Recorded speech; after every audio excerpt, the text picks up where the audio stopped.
donors are and where, I guess, we're all.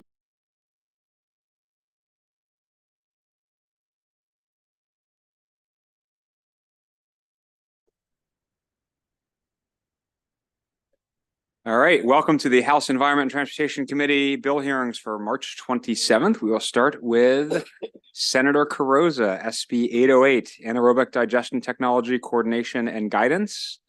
And if you have a witness, feel free to bring them up.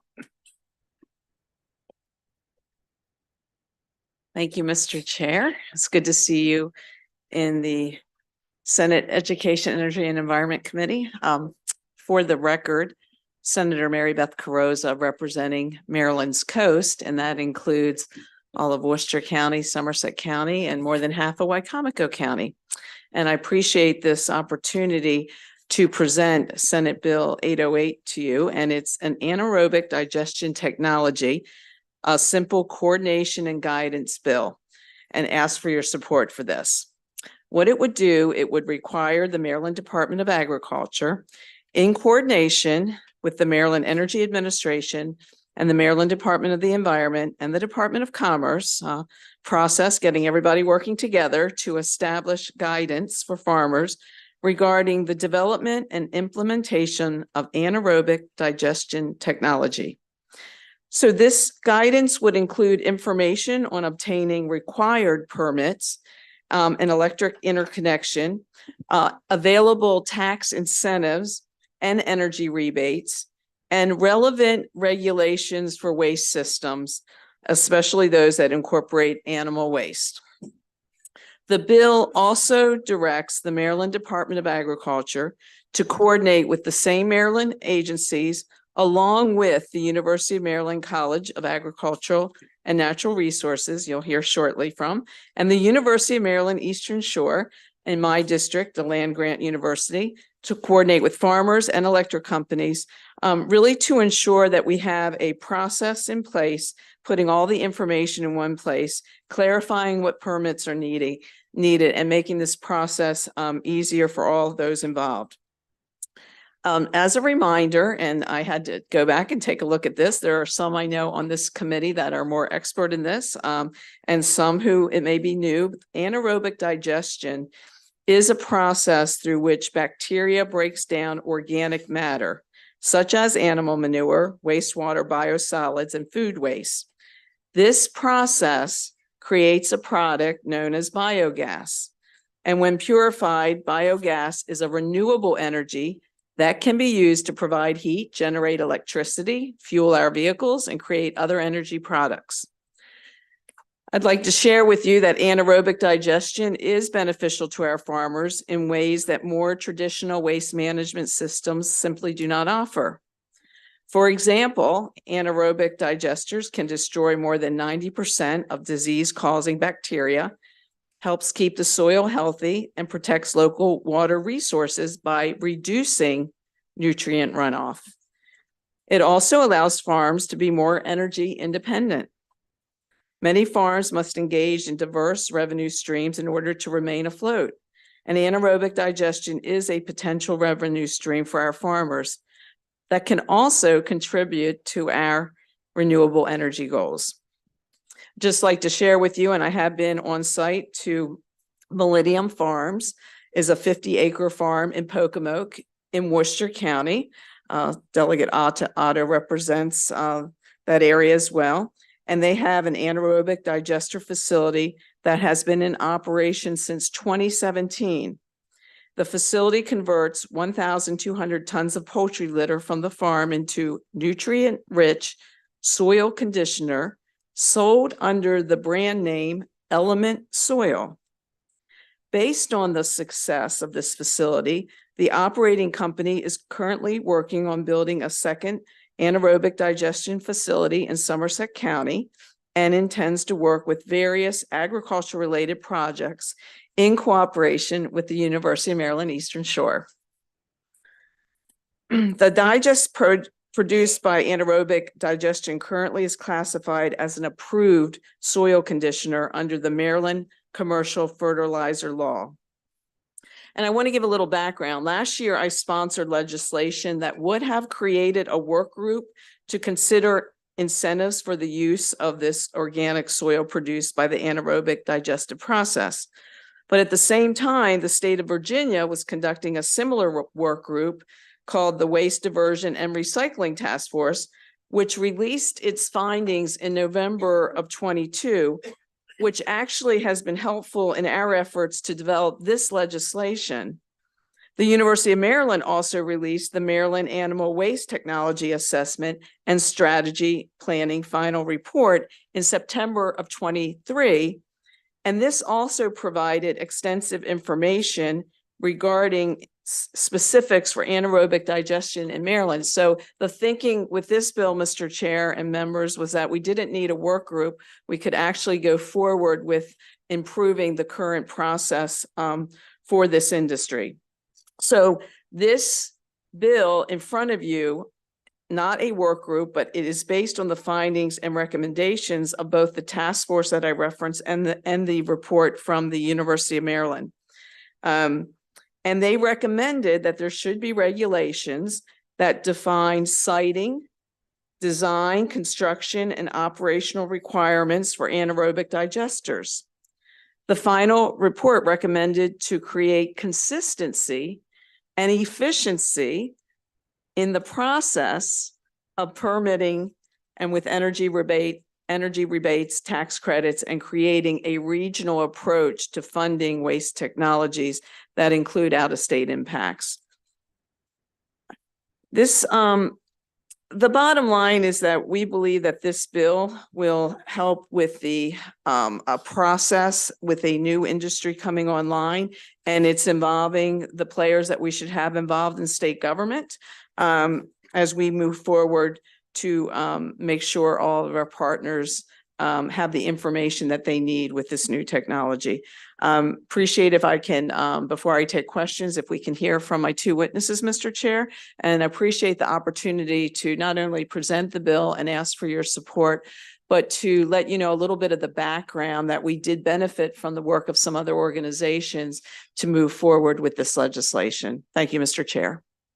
Thank you, Mr. Chairman, Madam Vice Chair, members of the committee. Aaron Greenfield here on behalf of Bioenergy DevCo. We're here in support of Senate Bill 808. You have our written testimony. I first want to thank the committee for touring our Bioenergy DevCo's anaerobic digester in September, which, as you may recall, is more of an urban model than the ones the sponsor just cited. And it is in Jessup. Thank you again for attending and visiting our facility. Today, you're also going to hear from Senator Reedy, who will testify on a cross-filed delegate Love's bill on House Bill 991 dealing with food processing residuals. The intent of both that bill and this bill are to address the environmental issues currently associated with the existing agricultural waste process. It's incredibly important to process DAF material, distilled air flotation material, with anaerobic digestion technology that the Department of Agriculture included anaerobic digestion into their recently revised land application regulations. Senate Bill 808 will provide clarity to local jurisdictions who are considering these types of projects on the required permitting process, as Senator Carrozza just mentioned. It's important to note that this bill does not create a new waste stream. It simply helps address the environmental impacts of the existing waste stream. And for these reasons, I respectfully request a favorable report on Senate Bill 808. Thank you. Ms. Lansing, you want to go ahead? Yes, hello. My name is Dr. Stephanie Lansing. I'm a professor in the College of Ag and Natural Resources at the University of Maryland, and I was the lead for the Animal Waste Technology Fund report. So I'm providing testimony again and on behalf of the University of Maryland for their support of this bill we create. So at the University of Maryland, we've created scientifically tested documents that were peer-reviewed by national and international experts on the drastic reductions in odor, pathogens, air emissions, and greenhouse gas emissions through the use of anaerobic digestion, especially compared to the status quo of open manure lagoons and landfilling of food waste. During this assessment, we talked to hundreds of stakeholders in Maryland, outside of Maryland, and we found there was a great need for permitting guidance that this, like a permitting guidance committee that this legislation would create. We also did a third-party assessment of a Kilby Farm digester in Cecil County that processes dairy manure, as well as food processing residuals, DAF, which you'll talk about later, as well as food waste. And they powered over 200 homes with 100% non-intermittent renewable energy, 24 hours a day. But when we went with the Senate Education Environment and Education Energy Environment Committee in October 2023, the Kilby Farm owner revealed that he hadn't been paid for his electricity in 3 years. There is the lack of this assistance and coordination in the space where farmers are not getting paid for the renewable energy and that they are putting on the grid.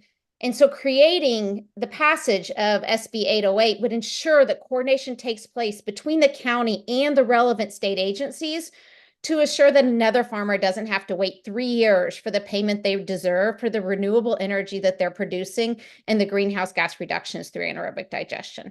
Thank you very much for your time. Thank you. Before taking any questions, I just want to know we have some guests from Economic Matters who might have questions as well. Delegate Ruth.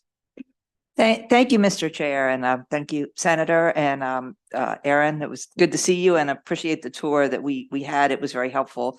I'm looking at some of the opposition testimony, which talks about the feasibility study that says that they're really financially not feasible unless it's done at industrial scale. Is this about farmers doing it on their own land, or is this more of, would this allow those industrial scale types of projects?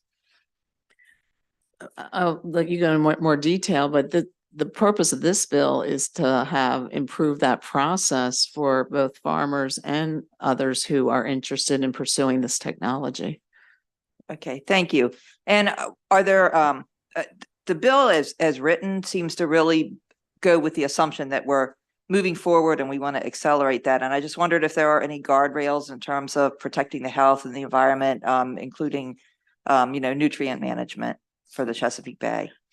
Well, I'll let you elaborate, but my response is, I think first of all, especially from the farmer standpoint, they may not always know everything that's involved or may not even know of the existing guardrails. So, this process of, and that's why we were clear on having the coordination of those state agencies involved, and then also that coordination with the locals. So it's not a frustrating process for our constituents who may just at this point want the basic information of how you might pursue this. And if you do want to pursue it, here are the guardrails that are in place, here are the permits that are involved. And again, both Dr. Lansing and Aaron might be able to elaborate, but that was really the point, was to make sure we had that in place and they were aware of it. I would just add, if I could, Mr. Chairman, that that these digesters actually stop nutrient pollution like phosphorus runoff. I mean, digesters can process the liquid DAF material by cooking off any potential harmful pathogens and extract the existing water, which you saw in Jessup. That resulting final product is that granular compost-like digestate that you saw that looked like coffee grinds almost. And so there isn't really harmful runoff. You didn't see that at our facility, and it just doesn't exist in these anaerobic digesters. Thank you. Yeah. I appreciate that. I'm sorry. Go ahead. Oh, I was just going to add to it. So in terms of the first question, so there's a new digestion system going in Cecil County at Long Green Farms, which is a small scale dairy farm, very small. And so, but again, it's helping with this permitting. So again, they're going to go through their nutrient management plan through MDA, but they also need to figure out what they also need from MDE, as well as the electricity companies. If you're a food waste system versus an on-farm system, there may be more different permit requirements. So this is exactly what this bill would help, is those small farmers who would like to get into this but don't know where to start. What is the steps that I need to take to ensure that I get all the necessary permits? And that's exactly what this would provide those small farmers who want the systems as well. Sure. Thank you. Just I appreciate, we definitely want to help farmers where we can, but I just want to make sure we're not cutting steps out and trying to accelerate this. Thank you. Delegate Jacobs. Thank you, Mr. Chairman, and Senator Carosa, thank you for getting this bill over here. I had to cross file, but it got stuck in somewhere in the closet in the Rules Department. And I'm just happy that this good piece of legislation made it across here. And Mr. Greenfield, I mean, we appreciate the tour we got. I think it's very eye-opening to see just how much product goes in one door and what you get as a result of that, the value in the renewable energy and you know, how little comes out the other end. And I know that this committee, we visited that Cecil County dairy farm back in probably 12 or 13 years ago. And I think it's the same one that spent all this money and then the electric company wouldn't reimburse them for 3 or 4 years. But they ran the dairy farm and the ice cream making operation off of the energy produced by that anaerobic digester, which I thought was a fantastic, you know, use of that byproduct. And even got food products out of New Jersey and added to it. I think tomatoes are really good in those anaerobic digesters. And so I know they're building a new one. DevCo's building a new one over in Delaware. But could you just briefly tell the committee what would happen if you didn't have this type of operation with all that product that's put in there? Where would it go? So it would go to the landfills and we wouldn't be able to capture the methane, which is something like 25 times more impactful on our ozone than CO2. So it's incredibly important. And as we know, there aren't any more landfills. You know, your constituents aren't knocking on your door asking to build more landfills. It's just not going to happen. And so we've got to be creative. We've got to be innovative, and anaerobic digestion is a relatively new, at least our model is a relatively newer technology that you see in this country to address that, to get it out of the landfill, to capture the methane, to turn that into the digestate and renewable natural gas. And where does that energy go? What does it power? The one in Jessup, what is powered by that? Yeah, energy? so it's a great question. So it powers, it goes back into the pipeline through an interconnection with BG&E, the first interconnection of its kind. And it powers, I think it's something like 7,500 homes or so a year. It's pretty significant. Thank you. Delegate Tarasa. Oh, thank you, Mr. Chairman. Are there not permit requirements, say, for air quality and water discharge for digesters now? There are, but what this bill does is it really, the way I see it is it streamlines it all. So it's in one place for local government, for the environmentalists, for those that are in industry, and it brings it all together. Because right now it's very disparate. And it's different if it's on farm versus off farm versus if you have manure on the farm versus if you don't have manure on the farm. So it does become a bit confusing for those that are interested in getting in this space. Plus coordinating, you know, Kilby Farm produces electricity directly to the grid. So coordinating with the electric company is sometimes challenging for this, as he said, new technology. They're used to paying a solar operate, a house with solar cells. They know how to do it. When you say it's a digester, they're like, well, how many cells do you have? Well, I don't have solar cells. It's a digester. What does that mean? And so it would just provide the coordination for that space. But where's the confusion? I mean, if somebody's on a farm, they know to use the farm regulations. Like, why is there a need for it to be? Like, if you're on a farm, you wouldn't be confused about which. Maybe Dr. Lansing, walk them through the process, because as I understand, there's multiple state agencies plus the local agencies, and it's a very confusing process. Okay, but the confusion is for the agencies, or the confusion is for the? Well, I think you have two levels. You want to put a process in place that if a farm or a farm family is interested in pursuing this, they first of all just, in one place can find out what they would be required to do if they were going to make that kind of investment. At the state level, you have different departments and agencies that have pieces of anaerobic digestion. So it makes sense with this bill having that brought together.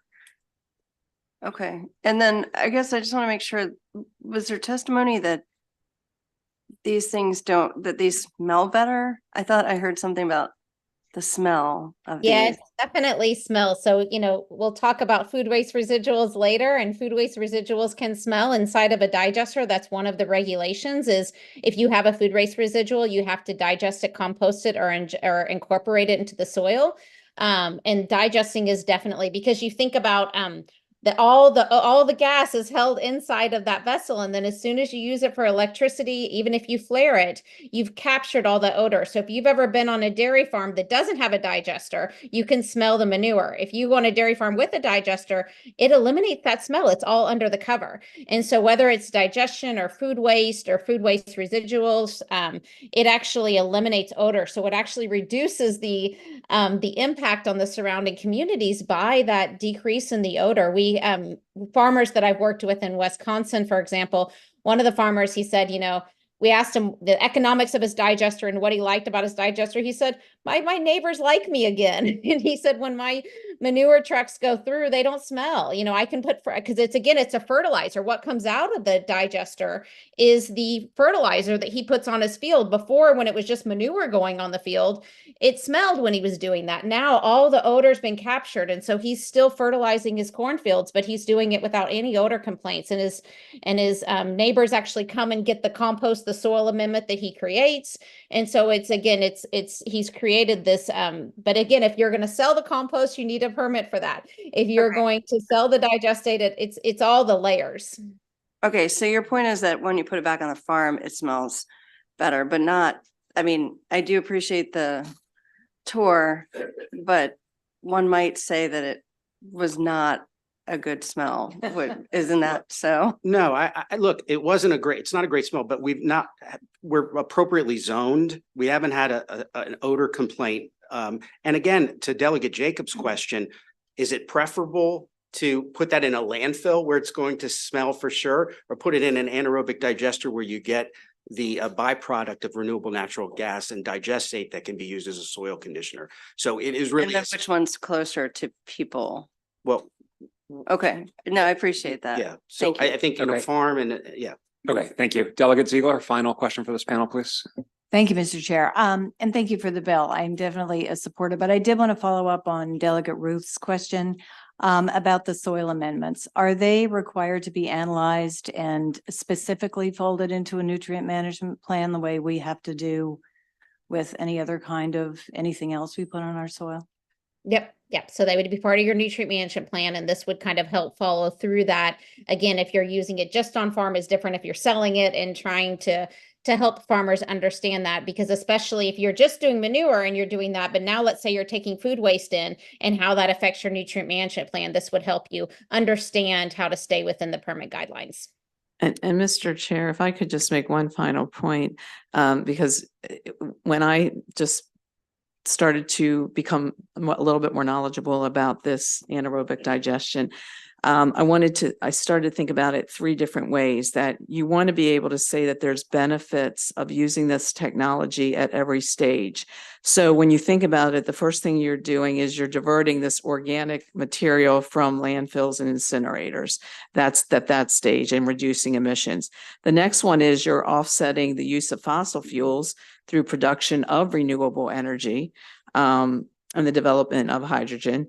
And then finally, which I know that it's another separate issue, but you also are reducing the use of raw land application of DAF waste in agriculture. So, to me, that given all the benefits and the fact that it's a new industry for our farmers and others, that we want to make sure that we have a process that if they decide to pursue this, that we at least have that all lined up on whatever guardrails or permitting, or just to help them through the process. And the example we had to make sure that after going through all this, you don't have a farm family that's waiting for 3 years to be paid. Okay, Senator Carozza, don't go away. We do have some virtual unfavorable witnesses we will call up. Gabrielle Ross from Concerned Citizens Against Industrial CAFOs, and Jorge Aguilar, Food and Water Watch. Please go ahead, Ms. Ross. Hi, thank you for allowing me to testify today in opposition of this bill. On behalf of Concerned Citizens Against Industrial CAFOs, as well as our co-signees, you can see on our written testimony, we're located on the Eastern Shore and founded in 2015 about protecting citizens from environmental injustices caused by factory farms. And I was going to testify mostly and read this, but I definitely want to take some of my time to address the fact that there is a big industry person sitting next to our sponsor today, and I do not see any farmers. Speaking specifically about how difficult this process is, the Animal Waste Technology Fund has been operating for quite some time. It has provided many farmers with opportunities to have small anaerobic digestion facilities on their farm. And really and truly what concerns us the most is that this is opening the floodgates towards industrial scale operations, not small digesters on farms. And specifically, Bioenergy DevCo, which is in Delaware, in Seaford, is taking waste from 4 different states and discharging it into a Maryland waterway. And it's currently subject of the Title VI complaint within DNREC because of the environmental injustices and implications caused by where that facility is in Delaware. This bill also does not include adding the much needed public health experts and environmental justice experts that is definitely needed within permitting of these types of facilities. And I know that's something that's been long talked about, quite honestly, for the last several years. And it's definitely something we're concerned about because we see where these large facilities are being placed in the Eastern Shore. And specifically, the feasibility study states that large scale operations such as the one in Bioenergy DevCo needs incentives and tax breaks in order to be profitable. And that's the biggest thing for us is that we do not want to see. We appreciate it. Mr. Aguilar, please go ahead. Hello, thank you, Chairman Corbin. Yes, my name is Jorge. I'm with Food and Water Watch. We urge you to oppose Senate Bill 808 and the proliferation of poultry waste digesters. This bill is trying to shoehorn in new pro-biogas regulations under this guise of new guidelines. For a number of years, many Maryland's elected leaders have been going along with the fallacy that biogas will resolve the huge issue with nutrient management. Even Senator Cardoza said it will reduce the runoff for that digesters. It's meant to insinuate that it's going to magically take care of phosphorus, nitrogen, and other nutrient problems for the excess poultry waste in Maryland. And that belief is just wrong. It's just wrong. Senator and DevCo just mentioned this granular byproduct, but don't mention that the digestate and the DAF scum waste also needs to be handled and disposed of. And that is a major issue right now. So again, it's being papered over as like this magical solution. It is not. So I'm warning this, and as we've been trying to talk about this for years, SB 808 would ultimately then create regulations to rush approval for these large industrial scale digesters to handle more manure, more litter, and more sludge that ultimately end up in our waterways one way or another, and would also cause air pollution. So the proponents cite the benefits to small farmers, generating energy for themselves, but it's clear that the industry can only survive if it's done at a massive industrial scale that would build out more natural gas infrastructure to support these digesters. So I urge you to oppose the entrenchment of biogas, more methane, and stand against bringing in more harmful nutrients into our state by opposing Senate Bill 808. Thank you. Thank you. We have a question from Delegate Adams. Thank you, Mr. Chairman. And just real quickly, I wanted to ask 2 questions of the first person giving testimony. And I guess the first question is, we have, you're talking about Delaware. We're in Maryland, so I'm not sure what's going on in Delaware. So can we agree that maybe Delaware's got their own issues and things that they need to resolve? I do agree. However, the facility is connected to the Nanticoke River, which flows into Maryland waterways in the Chesapeake Bay.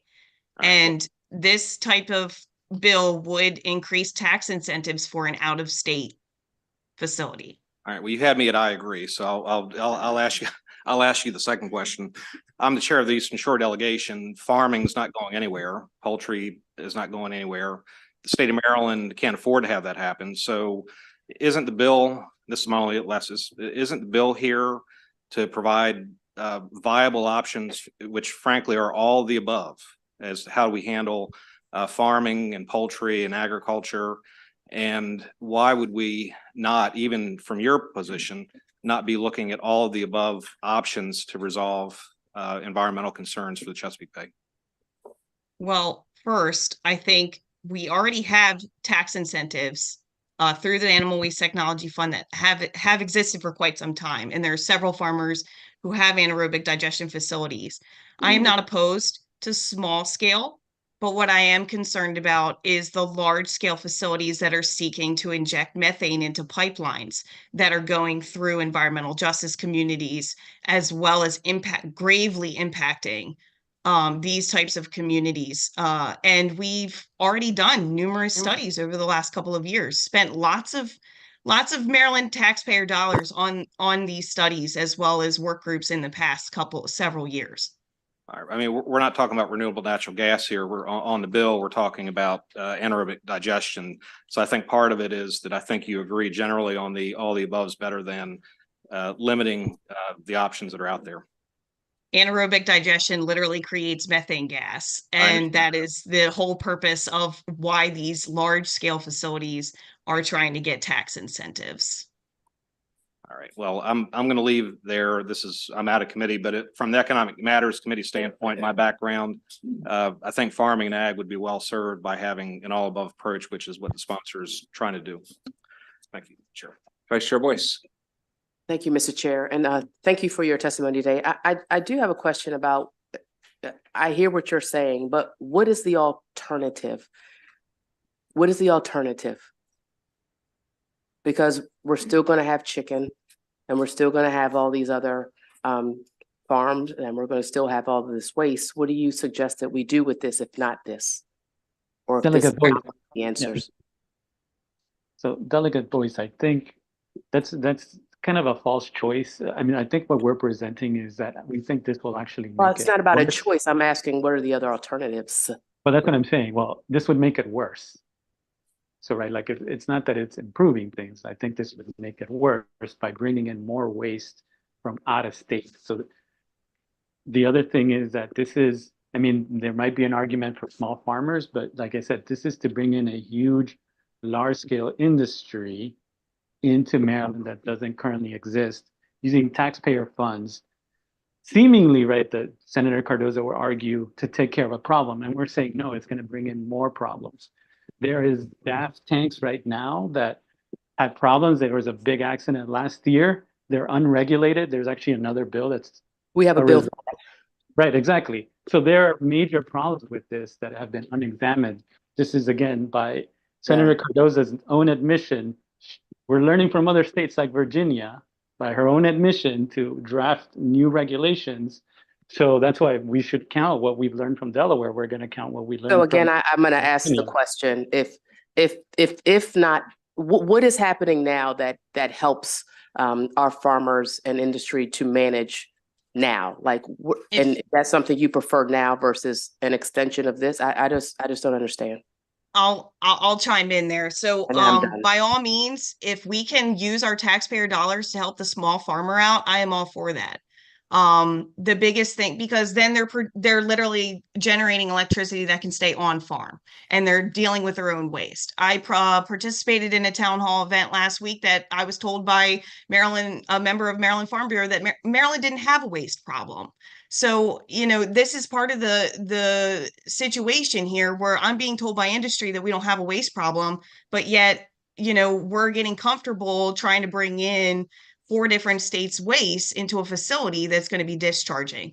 So, personally, as a taxpayer, I would love to see my dollars go to a farmer that could generate his or her own electricity on farm, while also dealing with that waste. What I do not want to see my taxpayer dollars go to is an industrial facility that's taking waste from multiple states, that's harming communities and literally creating more pollution via air, as well as spreading a digestate onto farms. And hopefully that answers your question. I just don't want to see animal waste technology fund money getting rerouted to an industrial scale facility where they are literally getting federal incentives as well as state incentives. Delegate Naraki, you want to wrap us up? Sure, Mr. Chair. Thank you. Just one question. So I have two large landfills in my district. We're capturing methane gas there. I heard someone say that this creating methane gas is a problem. So should we shut down all the landfills in the state as well, since there's methane being just captured there in the natural decomposition process? Just trying to understand what the alternative is here, because methane is a natural part of the decomposition process, whether it's in an anaerobic digester or whether it's in a landfill. So explain to me what we do with that there. I think you've already answered your own question. We're talking about methane that already exists via landfill, but then now this bill would create more methane gas being injected into pipelines and getting transferred. Methane is a very potent greenhouse gas, and we're all trying to get away from these greenhouse gases due to climate change, right? But I think, as far as anaerobic digestion facilities are concerned with landfills, it's a little bit of a different situation. That methane already exists. We're now talking about creating more methane. Sure, but so environmental justice is only okay when it's in someone else's district, but not when it's in my district, when we continue to build that landfill higher and higher and higher in my district because we don't have a good place to put this kind of material. So it's okay when it's somewhere else, but you would say then I just have to accept more of that in my district, right? Because that's what you're saying here, that in a landfill it's okay, but not in these kinds of facilities. And that's not what I'm saying at all. What I'm saying is we have a lot of other different resources in the state that we're currently exploring as far as composting goes. Here in Ocean City, we are composting food waste and doing a really great job at it. And I know Mary Beth has been very supportive of that. And that has actually reduced a significant amount of tonnage from going to Covanta in Pennsylvania. So I think we have a lot of work to do as far as reducing waste. It is definitely, landfills and anaerobic digestion facilities that are industrial scale is definitely an environmental justice issue all around entire state.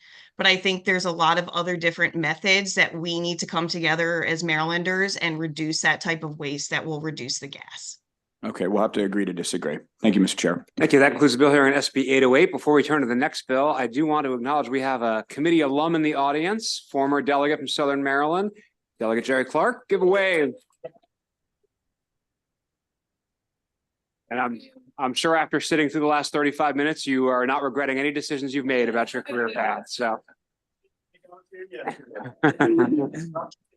Well, we're glad to see you. We will now turn to SB 60. Again, Senator Carrozza, out-of-state dealers. Okay, thank you, Mr. Chair. Again, for the record, Senator Mary Beth Carrozza, representing all of Worcester County, Somerset, and more than half of Wycomico County. Senate Bill 60 is a local bill. What this local bill does, it allows out-of-state recreational vehicle dealers to participate display only in vehicle shows for motor homes or recreational trailers that take place within Worcester County. The bill would not allow deposits or points of sales from out-of-state dealers, but does allow them to display their products at these RV shows, again, in Worcester County only. The bill did pass the Senate unanimously. The intent of the bill representing Worcester County and the shore, the lower shore, is to respond to the demands of our constituents and the growing local interest in the RV lifestyle, and to increase economic tourism on Maryland's coast through this growing consumer demand for these recreational vehicles. I think you would agree that RVs cater to the recreational consumer with some disposable income, and they are often major purchases, like the way some families will purchase a boat. These families are opting to purchase the recreational vehicles. And I just want to also point out that in Maryland, out-of-state boat dealers already have the opportunity not only to display, but also to sell at boat shows within the state. These out-of-state dealers do pay Maryland licenses and taxes on the registration of the boats for these Maryland residents. So switching back to the RVs, this bill is fully intended to prioritize the Maryland consumer. And I just want to point out, representing Worcester County, the closest in-state dealer, RV dealer, is 74 miles away from Ocean City. The other 8 in-state dealers in Maryland are more than 100 miles away. And so that's not readily available to my Eastern Shore constituents. By comparison, there are 7 RV dealerships from Delaware and Virginia's Eastern Shore that are within 70 miles of Ocean City. Just to remind you, my district, I represent starting at Fenwick Island, all the way down to past Pocomoke to the Virginia line, from the Delaware line to the Virginia line. So by allowing the out-of-state RV dealers to participate in the Ocean City RV show, it would actually increase sales for our in-state dealers. Maryland has one of the strongest consumer protection reciprocity laws in place, making it a valuable selling point to buy an RV from a Maryland dealership.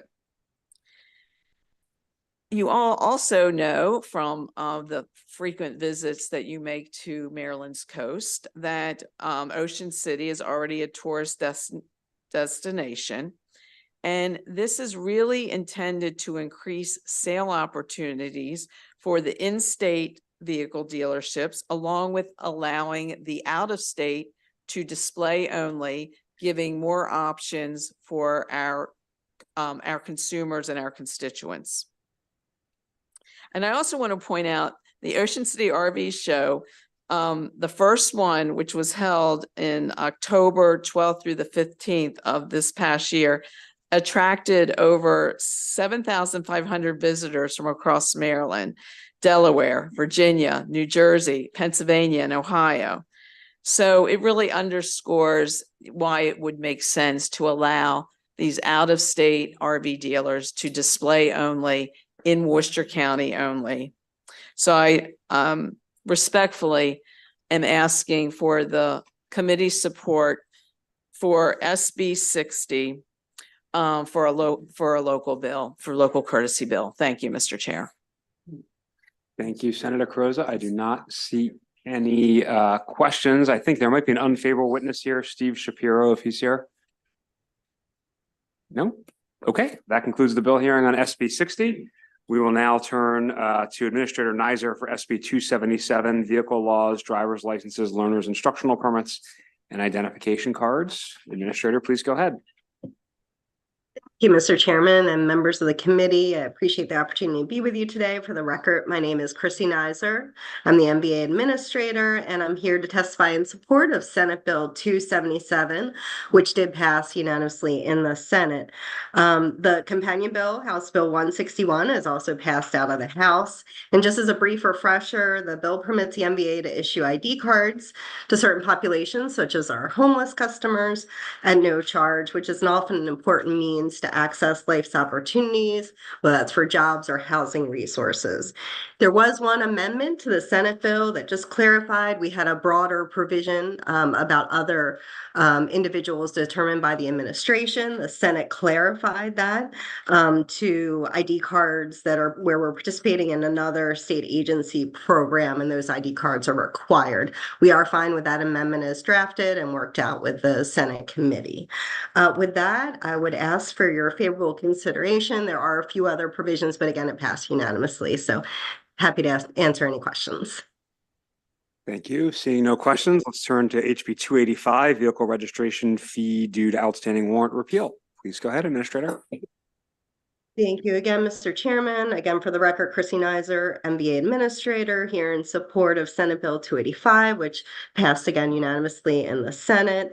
This is the companion bill to House Bill 72, and it removes the requirement that MBA charge that $30 restoration fee to vehicle owners whose registration was flagged as a result of that outstanding arrest warrant in the past. This outstanding arrest warrant fee was originally put in place to recover our costs. Obviously, MBA is in a very different posture than we were when this fee was originally implemented. And frankly, the small amount that we collect, I know it does seem like a large amount of uncollectibles, but really the reason that it's such a large amount of uncollectibles is that we're not in a position to be able to collect this money from the group of individuals who have the flag on their record. So the amount that we're really collecting on an annual basis is a minimal amount, and we really feel that from a policy consideration of removing this fee and allowing people to move forward with their lives and get that vehicle registration makes the most sense in this situation. It lessens that financial burden on obviously a group of folks who are trying to get their lives back on track, and frankly, it can impact co-owners who also have to resolve the issue too when the flag might not be related to their record at all. With that, I'd be happy to answer any questions that the committee might have. Thank you, Administrator. I do not see any questions. So that concludes the bill hearing on SB 285. Thank you for being here. We will turn to Senator Bowie, SB 32, Economic Development, Marbidco Loans.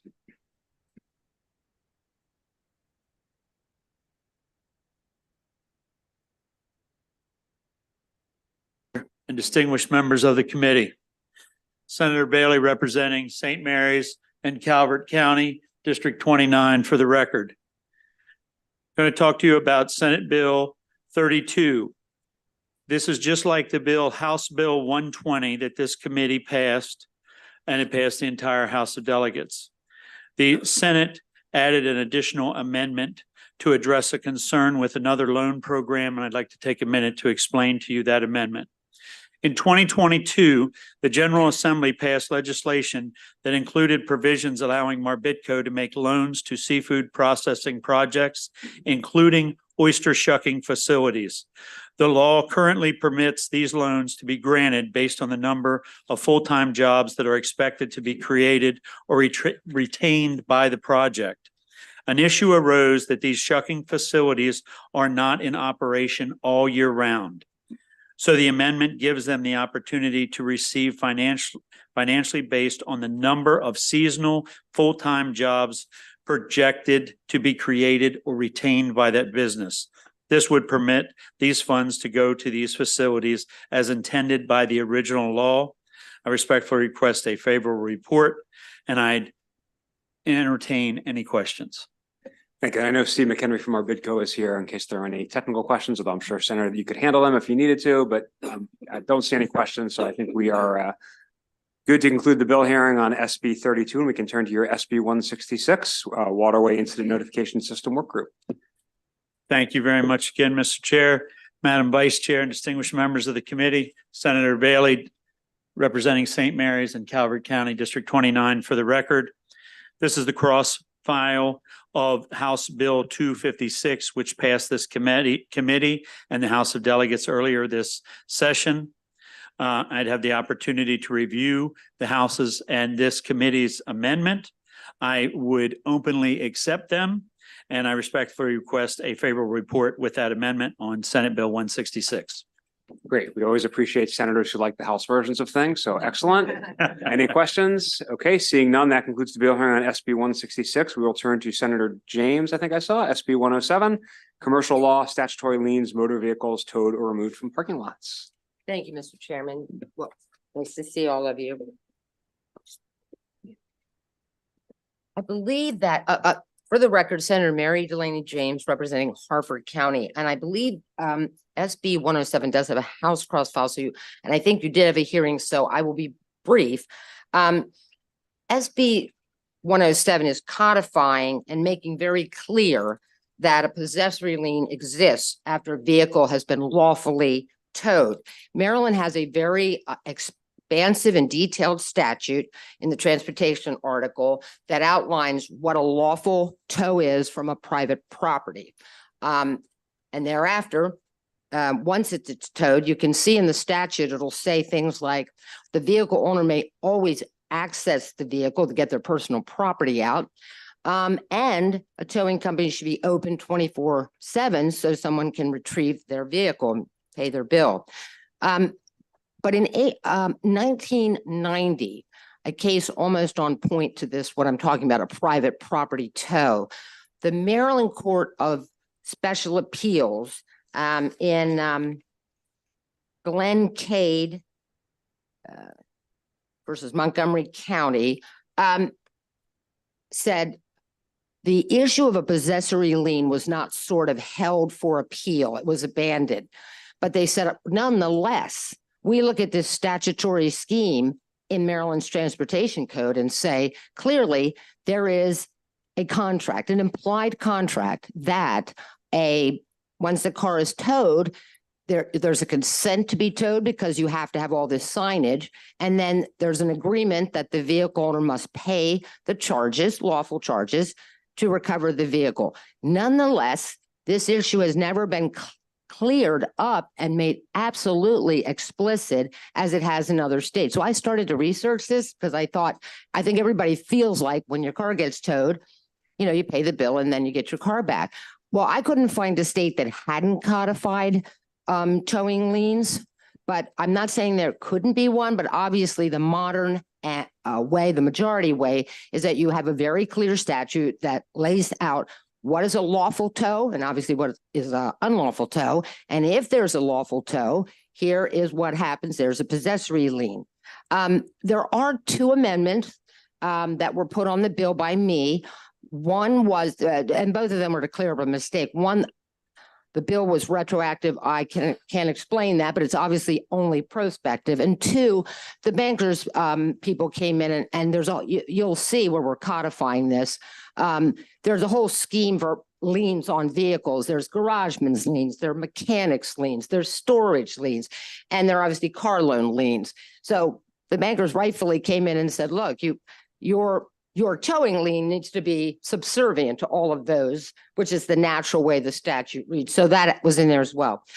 For all those reasons, I would ask for a favorable report. I would say that the bill passed JPR unanimously, the Senate floor unanimously.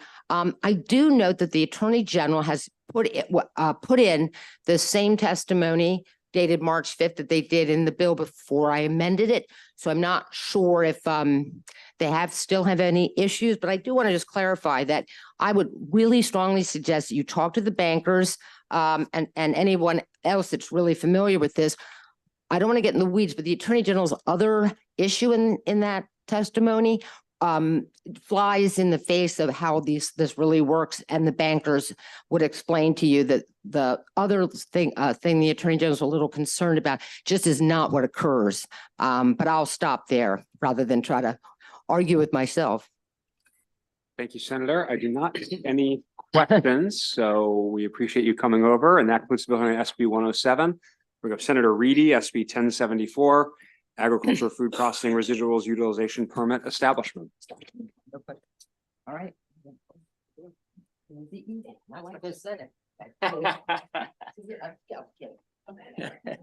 Thank you, Mr. Chairman. It's great to be before you again today on Senate Bill 1074, which is a cross file with my good friend Delegate Love here in the committee.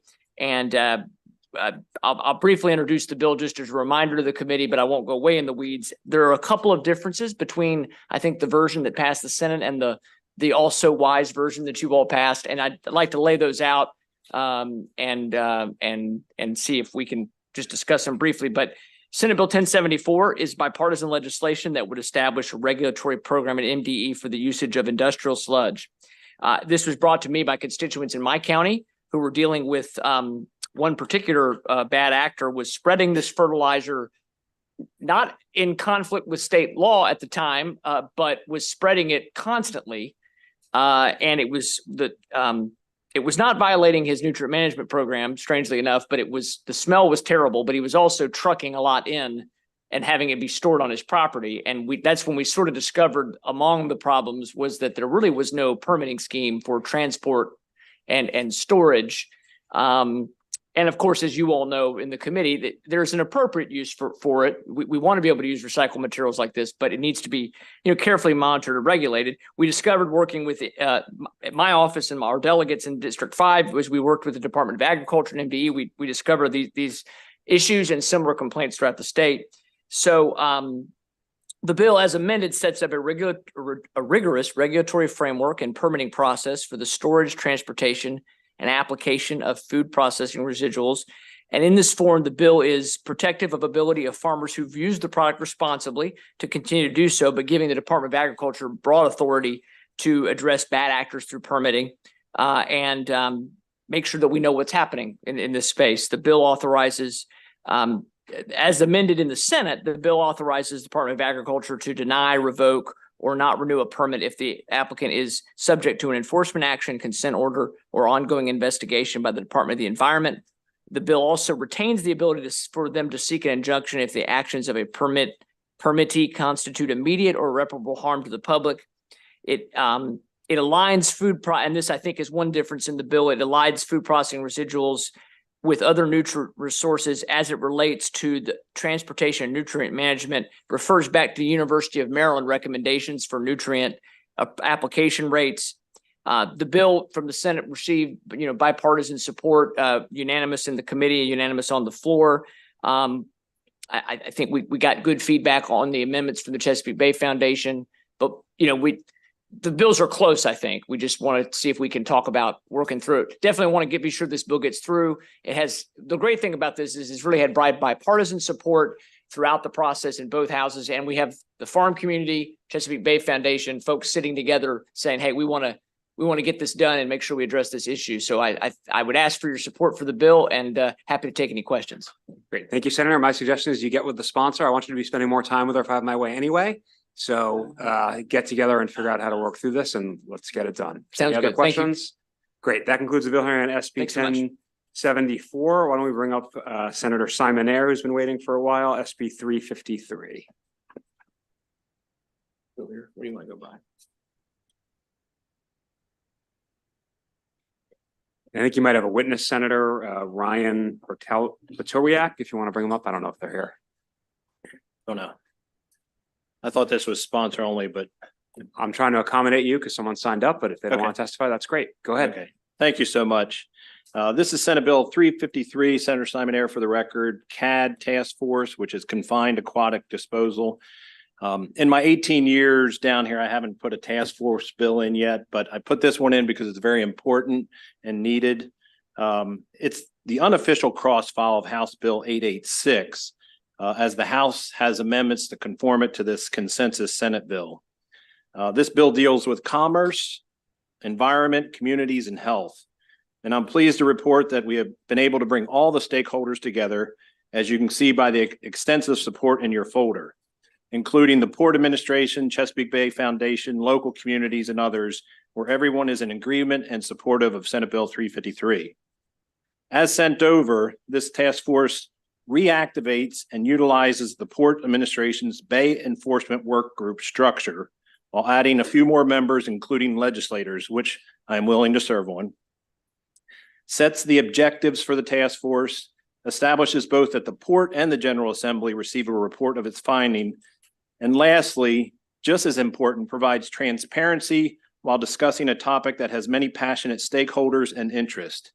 Simply put, the basic CAD technology digs a hole under our waterways, sells the good material that was dug up, and then dumps dredge material that have varying levels of toxicity in its place.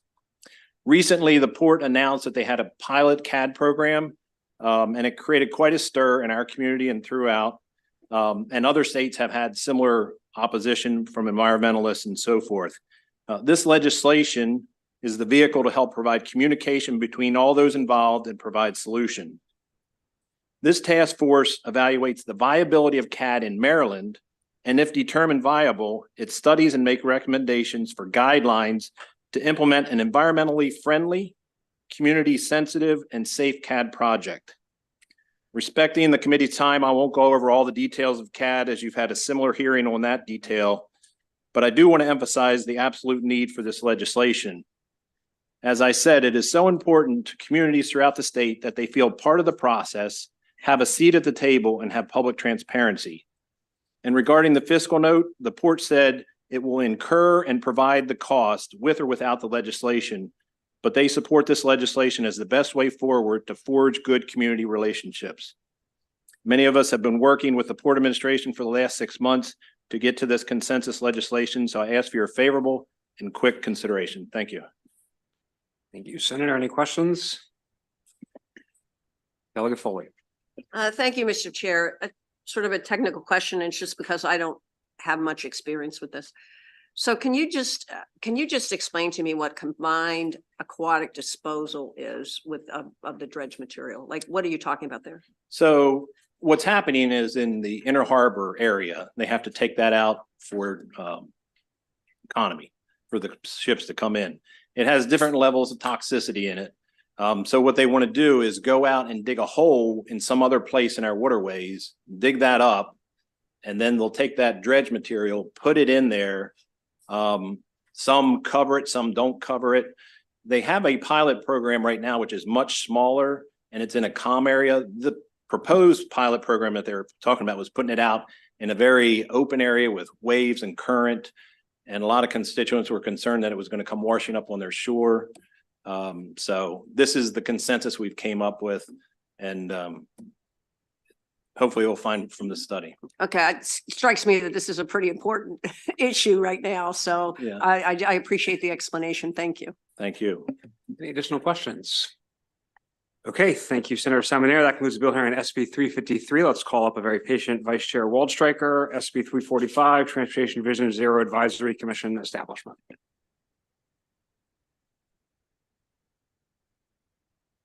Thank you, Mr. Chairman, Senator Love. It's a pleasure to be in front of you today. As many of you know, there is a Vision Zero program in MDOT. And I don't need to explain this to you, although sometimes I do need to explain it to my JPR colleagues, but Vision Zero is an aspirational goal in which there are zero road deaths from car accidents, zero road deaths from zero bicyclist deaths, zero pedestrian deaths. MDOT is doing a great job. These are highly professional folks who are committed to the goal of Vision Zero. But even our best agencies can use the help of an advisory commission. A number of state agencies have outside advisory commissions associated with their agency. And why do we create these outside advisory commissions? Because it allows additional voices at the table who aren't necessarily government representatives. It allows for private companies to participate. It allows external advocates to participate. And it allows for the participation of residents who may have local expertise that the broader agency does not have. The Vision Zero Advisory Commission does just that.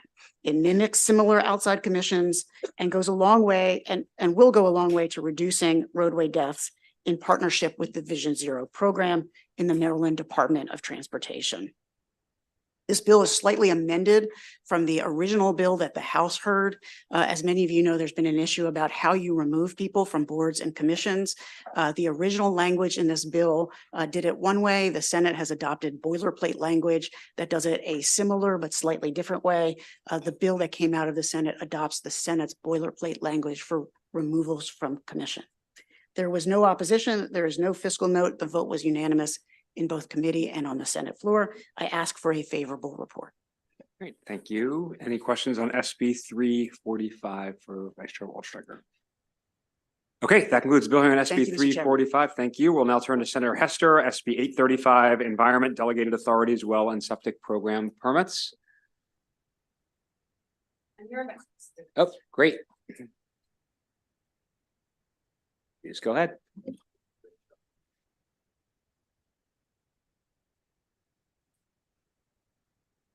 Chairman Corman, Vice Chair Boyce, and members of the Environment and Transportation Committee. For the record, I'm Bridget O'Toole here on behalf of Senator Hester. Thank you for your consideration of SB 835, Environment Delegated Authorities Well and Septic Permit Programs. This bill will require well and septic programs with delegated authority to submit data surrounding permit turnaround times to the Department of Environment to create a mechanism for accountability. This bill passed the Senate unanimously and is almost identical to HB 992, which you heard from your committee colleague, Delegate Stein. The difference is that SB 835 passed the Senate with one committee amendment that would require the Department of Environment to study and report on modernizing its IT systems to connect with local health departments for permits. This is something that Senator Hester has been working on for years and will solve the root problems associated with these permits. It appears that this IT project has already been started and we are awaiting a letter of confirmation from MDE. Once we receive this confirmation, we are happy to remove the amendment. Les Knapp from MDE is also here to answer any questions. So for these reasons, I respectfully request a favorable report on SB 835. Thank you. Any questions on SB 835? Delegate Stein.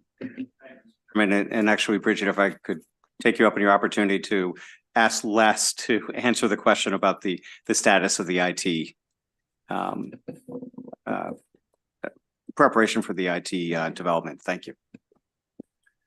Absolutely. So we have been in contact with Macho, who is involved with this amendment, and we'll be providing in writing confirmation that that general study needs assessment is proceeding forward. There is some money in the budget to do that needs assessment already. Hopefully it will not be taken out. It has not been to date. And then the full project, the longer term project of that actually is in final approval with Do It. That would be an additional about $3.2 million. Any additional questions? Okay, that concludes the bill here on SB 835. Why don't we turn to the Department of Natural Resources bills? We have the secretary out there, starting with SB 259, Maryland State Parks Fund and Plan alterations.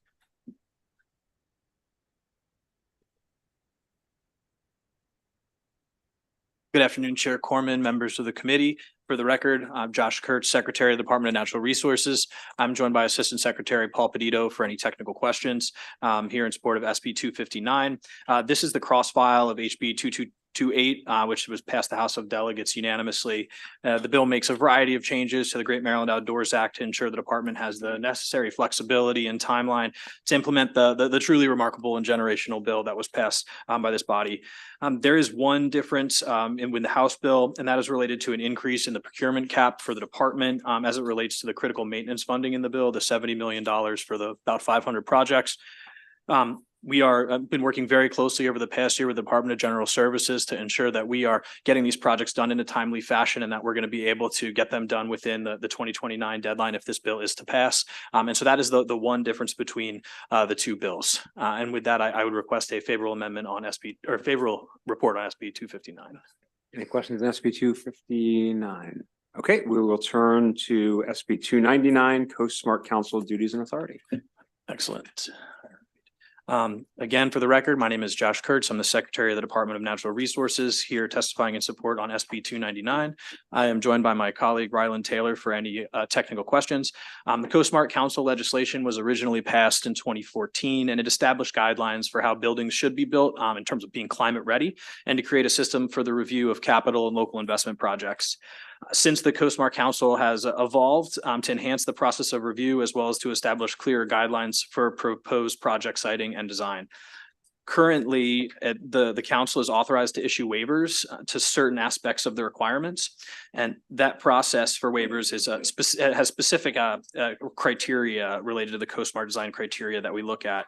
The CoSmart Council also has a process for categorical exemptions already, but that is not codified. So this would codify those categorical exemptions, allow them to be offered to projects that have an obvious necessity to be placed or built contrary to the current siting and design criteria. So some examples of that would be water dependent uses, passive public access, historic structures, temporary structures, or more emergency use. And really, this is just the codification of that practice. It also authorizes the council to recommend regulations to the secretary.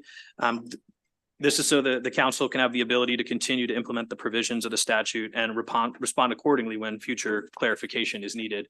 With that, I would urge a favorable report on SB 299, and it did pass the Senate unanimously. Thank you. Any questions on SB 299? Delegate Stein.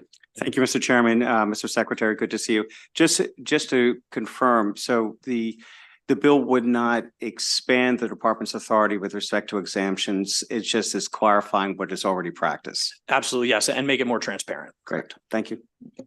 Any additional questions? Okay, we can move on to Senate Bill 300, Natural Resources, Wildland Areas, Beltwoods Wildland. Great. Thank you. For the record, Josh Kurtz, Secretary, Department of Natural Resources, support of SB 300. I'm joined by Assistant Secretary Paul Pedito for any technical questions.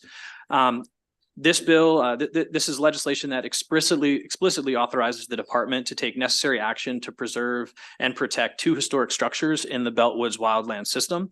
The wildlands are established in statute as part of the state park system, but they're very restrictive. They are intended to protect the wilderness character of those wildlands. Because of that, the statute really limits our ability to do different type of work. And what we have found is that the statute currently does not allow for us to do the work we need to protect these two historic properties in the wildlands. The first one, likely built in 1825 by enslaved labor, is the Calvert Barn. And this is an early 19th century tidewater barn. It's constructed using traditional tidewater building techniques and is frankly a remarkably large example of this, one of the largest we believe in the state. It's in Prince George's County. The second is the Seton Belt Barn, which is built between 1890 and 1900. Another large distinctive barn with Victorian design, including pyramid-shaped louvre cupolas, a jigsaw pendant, and overhanging eaves. This is really pretty incredible architecture that we do not have a lot of examples of. Both of these are eligible for listing under the National Register, and we really need to do some work to stabilize and protect these before they fall into disrepair, and this bill would allow us to do that. We've worked with Maryland National Park and Planning Commission and to require consultation with them prior to this work through an amendment. Again, this bill also passed the Senate unanimously, and I respectfully request a favorable report on SB 300. Thank you. Any questions, SB 300? Okay, we'll turn to SB 301, aquaculture placement of shellfish bags, nets, and structures of submerged SAVs. Great. Thank you, Mr. Chair. I apologize for not thanking you on my previous bills. Continuingly on the record, Secretary Josh Kurtz, Department of Natural Resources. I'm joined by Lynn Fagley, who's the Director of our Fishing and Boating Services. This bill is a sunset extension on existing piece of legislation. It extends that sunset from 2024 to 2027, and it provides the department the continued authority to grant permission to a shellfish aquaculture leaseholder to plant and harvest shellfish where submerged aquatic vegetation exists. This bill is the original bill was directly a result of good things happening. We're seeing aquaculture industry grow and we're seeing submerged aquatic vegetation grow. And we were starting to see potential conflicts between those. This bill, which passed in 2019, allows for us to basically study the interaction between SAV and aquaculture to ensure that we have complementary expansions of both. Unfortunately, or fortunately, only 3 leases have applied for this. And so we haven't actually been able to learn enough to be able to make any policy or regulatory recommendations. And this bill, this extension would allow us to continue to monitor and grant applications that have that SAV aquaculture nexus and then study that. This bill passed the Senate unanimously. With that, I respectfully request a favorable report on SB 301. Thank you. Any questions on SB 301? Okay, let's turn to SB 303, aquaculture definition of shellfish alteration. Thank you, Chair Corman. For the record, Josh Kurtz, Secretary, Department of Natural Resources, still joined by Lynn Fagley, Director of Fishing and Boating Services. And this bill, it frankly is really, I believe, very interesting because it shows what can be a benefit, a positive, if you will, to some of the climatic changes that we're seeing in the bay and in our waterways. And this is directly recognizing the opportunity that we have in our coastal bays primarily to do much more scallop aquaculture. Right now, because of the way the bill, the law is currently written, aquaculture applies to oysters. And so we aren't able to create the same regulatory framework for scallops that we have for oysters. One of the key things about our aquaculture regulatory framework for oysters is it allows us to protect the species through importation of other living species for aquaculture by applying this same standard to scallop or to bivalves. It would allow us to provide that protection while also contribute to the expansion of the opportunity for aquaculturing of scallops. And since the 80s, the bay scallops really have been on a decline, and we're starting to see that rebound, especially in the coastal bays. So very exciting there. There was a technical amendment to the original bill in the Senate to make the definition bivalves. We had molluscan shelled creatures. This narrows the focus slightly, but still allows us to really focus on some of these important species like scallops. This bill passed the Senate unanimously, and with that, I respectfully request a favorable report on SB 301. I think you're on the 303, but 303. Any questions, Delegate Jacobs? Thank you, Mr. Chairman. So I see you changing the name from mollusk to bivalves. I'm just wondering why you didn't include aquatic mollusk in the definition, which really is more specific to scallops. Yeah, I think there was some concern around potentially opening up and within mollusks that could include things like octopus and squid. And so the focus of the amendment was to really keep it focused on those bivalves like scallops, things like that. But I appreciate that point. I think we were just looking to, or the technical amendment that was offered was look to make sure that we're really focused on those species that are, predominantly in the bay right now and is not expanded to things. It's a much broader definition than mollusk and shelled creatures. So you don't think aquatic mollusk and bivalves together would be better? What do you think? Because really aquatic mollusks are more specific to scallops, correct? Should take that one. Right. Well, so I think looking forward, as the secretary said, we were trying to really keep this focused, particularly to this growing scallop industry. But looking forward, I think it would take some thinking through what aquatic mollusk, where that could lead you, because that would also, that's an even broader still definition. I think we'd have to think that through a little bit. Well, we'll think it through in subcommittee. Thank you. Okay, Delegate Jacobs is going to do the thinking for you, it sounds like. Any other questions? Okay, thank you. That concludes the bill hearing on SB 303. Colleagues, we're going to turn to SB 1065, which I will present on behalf of Chair Gazzoni, who cannot make it over. This is the Motor Vehicles Registration Annual Surcharge for Zero Emission Vehicles. We passed a similar policy through the House version of the BRFA. We also took it up in a Delegate Hornberger bill that went through the subcommittee. The Senate bill is a little bit different than the House bill, or the House language that ended up in the BRFA, I should say. The House language ended up with a $125 annual fee for zero emission vehicles. The Senate bill has $150. Frankly, if this is going to become law, that will get worked out in the BRFA. I do just want to note that the average Maryland driver pays less than $250 a year in motor fuel taxes. So this is a contribution, but not a full replacement for the motor fuel tax, which is sensible because not all of the negative effects of driving an internal combustion engine vehicle are the same with zero emission vehicles, but they do have wear and tear on the road. So it makes sense that they contribute to the trust fund in some fashion beyond just registration fees and the like.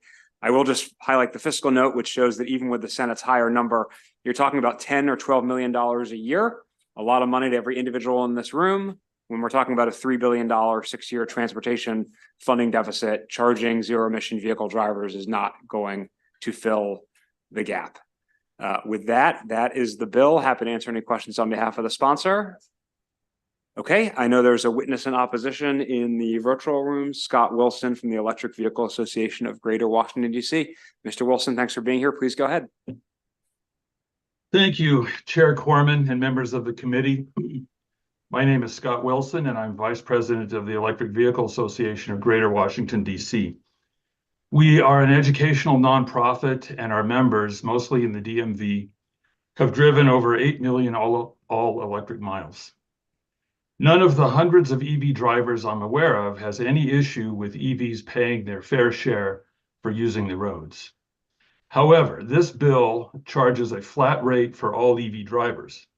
Thus, people that drive 50 miles a week will be paying the same as those driving 1,000 miles a week. Imagine if we abolished the gas tax and charged a flat fee for gas cars no matter how much they drove. What do you think the reaction would be from the LMI community or other low-mile drivers that would find themselves subsidizing high-mile drivers? If we adopt this bill, Maryland will have a less progressive EV fee system than our friends in Virginia. This is because low-mile EV drivers in Virginia are able to opt into a VMT, vehicle mile tax, program called Mileage Choice that directly measures their miles driven while protecting their privacy. They pay this amount in proportion to how much they drive, and it is capped at the flat fee. Thus, EVs still pay their fair share, but low-mile drivers don't get gouged. And it's not like Maryland doesn't know how to operate a VMT system. Right now, MDOT is operating a VMT pilot study called the Maryland MBUF pilot. MBUF is an abbreviation for mileage-based user fee. If we adopt this bill as written, low-mile EV drivers will be grossly overcharged for the resource that they use. It will be like only wanting a breadstick, but being forced to pay full price for the deluxe all-you-can-eat buffet. Thank you. Thank you. Any questions? Okay, that concludes bill hearing on SB 1065. We will turn to Senator Ellis. SB 135, work group to study funding for the Western Port wastewater treatment facility. Good afternoon, Chair Corman and members of the ENT Committee. For the record, I'm Senator Arthur Ellis, represent District 28, Charles County. I'm here today to present Senate Bill 135, a work group to study funding for the Western Port wastewater treatment facility establishment. The bill establishes a work group to study the funding for the Western Port wastewater treatment facility. And I'll cut to the chase. That facility is way up in Western Maryland. And I'm a senator from Charles County, way in Southern Maryland. So what is Ellis doing? So I'll clear it up for you. So one of my additional duties here is joint chair of the Management Public Funds Committee. And we have hearings in the interim. In one of those hearings, we get audit reports from all the agencies, state, local agencies. And we want to make sure they are doing good. Well, we got a report on the Western Port wastewater treatment facility, and they are nearing bankruptcy. Hey, what's going on, Ellis? Well, I'll tell you what's going on. Up in Western Maryland, they had the Luke paper plant. They went out of business. And so we have this facility which was subsidizing the wastewater treatment plant, and that money will go away in 2026, I believe. And so they still have, in that wastewater plant, they have homes tied into that wastewater plant. So imagine that facility is not functioning properly, and you have waste going in that facility, which is a tip of the Potomac River.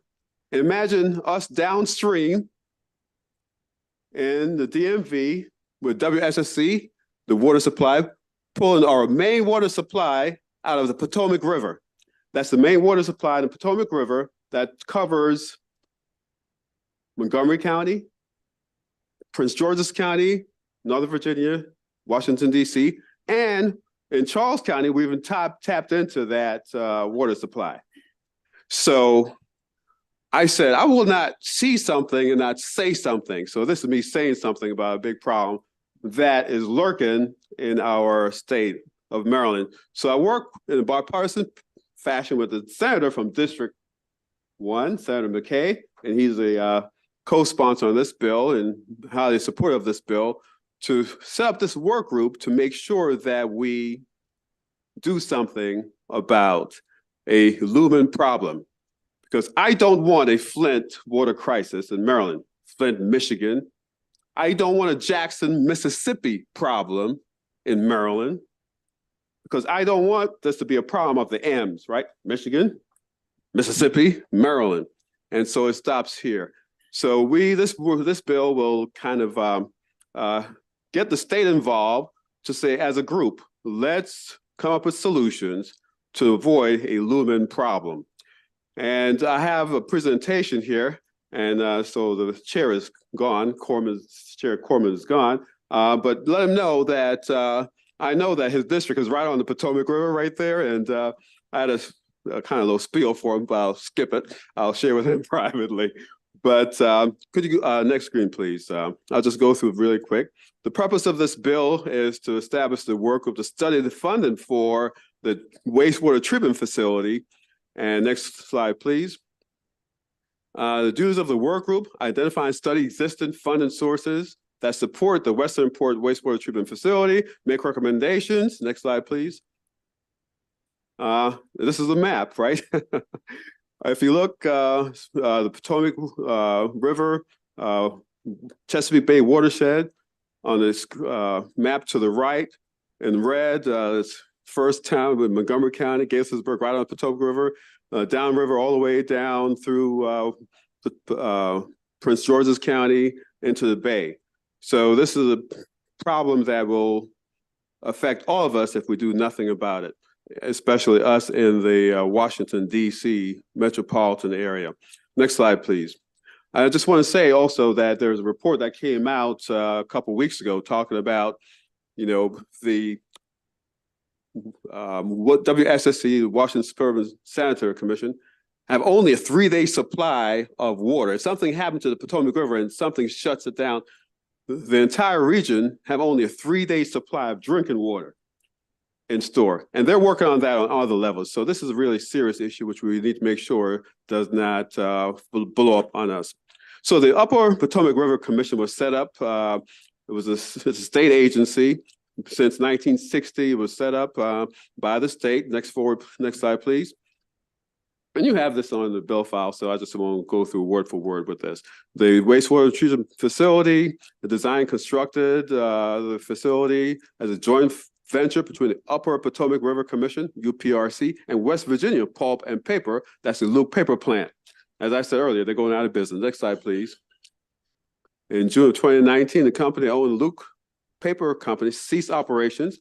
They negotiated, the folks, good folks up in Western Maryland, for the company that owned that facility to fund the wastewater treatment plant through fiscal year 2026. Next plan, please. And that's coming up really soon.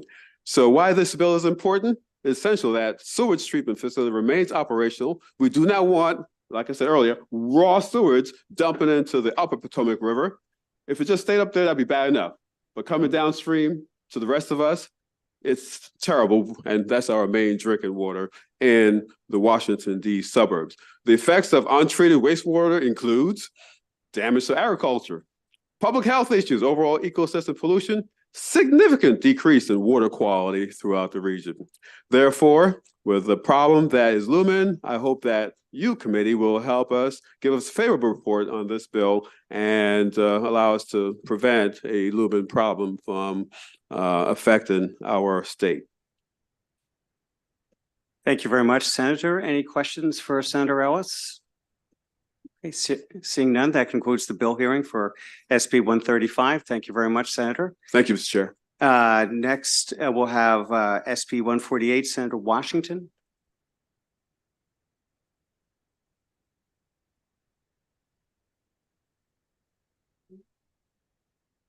Thank you, Mr. Chairman, members of the committee, Chair Ann Haley, my district mate, good to see you.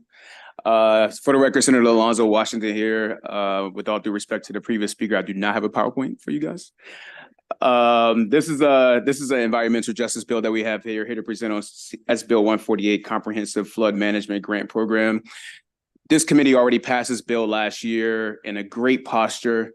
Unfortunately, it got over to the Senate on signee die literally at 11:30, and obviously didn't make it to the rostrum and didn't get passed. So, but this year I reintroduced it because it's really important to my district, really important to the state, that these flood mitigation programs are spread out equitably across the state of Maryland. Unfortunately, the history of this program, it has not been allocated equitably across the state. What this bill will do is ensure that grant funding is being used equitably. The bill will require 40% of the funding provided under the program to be used for projects located in or directly benefiting census tracts and communities that are overburdened or underserved. This also the bill that you guys passed last year, which was a great bill, said up to 20 million. This allows the governor to say to allocate up to 20 million. In the past, it's only been about 7 or 8 million. We need the funding. We need the funding in our communities. Our communities, when it rains, it pours, and then it floods our communities. And so there is also one amendment that this committee did not pass last year, but it so happened that Triple E decided to put this on. And so it's an amendment that says that over 90% of the households that are in an extreme risk of flooding in the next 30 years can also apply for that 40%. I think this is an environmental justice bill. This is about overburdened and underserved communities.